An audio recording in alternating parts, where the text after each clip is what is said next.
Hoy vamos a hablar de razones para cuidar nuestra privacidad, porque en muchos sitios se habla de formas de cuidar nuestra privacidad, pero a veces no tenemos claro cuáles son las consecuencias negativas de no hacerlo.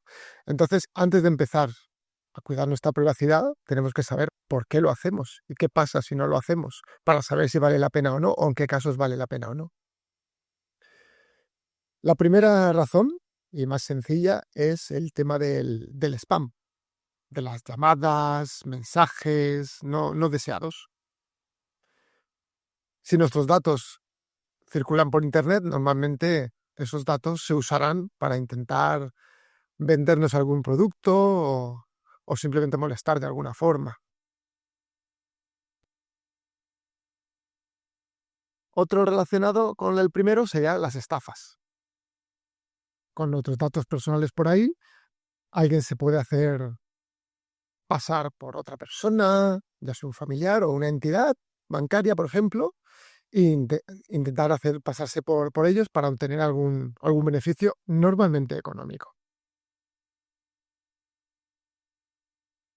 Otra razón sería el tema de la batería o la lentitud del dispositivo. Como algunas aplicaciones y servicios que usamos no solo se está usando lo que queremos usar nosotros, sino que están recolectando ciertos datos, a veces cuando no estamos usando esa aplicación en sí.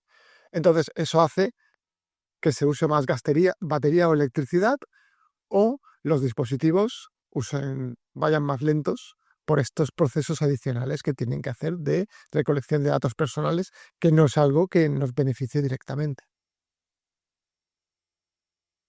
La cuarta razón sería la manipulación. Esto sobre todo pasa en redes sociales.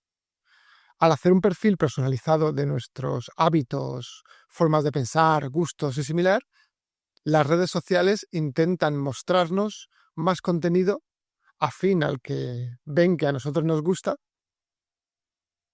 para aumentar el uso de la plataforma.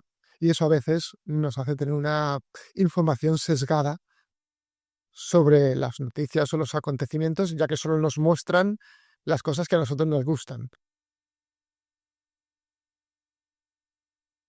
La quinta sería suplantación de identidad. Esto es parecido a la estafa que hemos comentado antes, pero no nos intentan estafar a nosotros directamente, sino que con los datos que tienen nuestros, intentan hacerse pasar por nosotros en otras personas o entidades. Por ejemplo, siguiendo con el ejemplo del banco, si tienen todos nuestros datos bancarios, pueden llamar al banco y hacerse pasar por nosotros y hacer alguna acción, como mover nuestros fondos o pedir un crédito a nuestro nombre, que nosotros tendremos que pagarlo. Y la sexta razón sería el tema del cruce de datos. Me explico.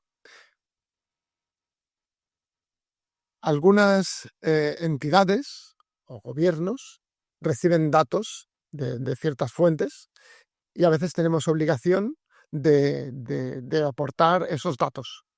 Entonces, si los datos que nosotros aportamos no coinciden con los que ellos ya tienen, pues pueden preguntarnos o simplemente sancionarnos. Si no tienen esos datos nuestros, solo tienen los datos que les damos nosotros, con lo cual es más difícil que nos pregunten o que nos sancionen. ¿Y cómo consiguen estos datos personales nuestros? Pues principalmente de dos fuentes. De la venta de esos datos a terceros, que si son, digamos, anónimos, no se identifican, no hay problema. Si yo uso una aplicación y lo único que guarda es las veces que se le da al botón de ajustes, por ejemplo, no hay ningún problema para mi privacidad, porque en ningún momento me identifica, solo soy un usuario más. Pero si esa aplicación tiene, tiene todos mis datos personales, entonces sí que podría saber más.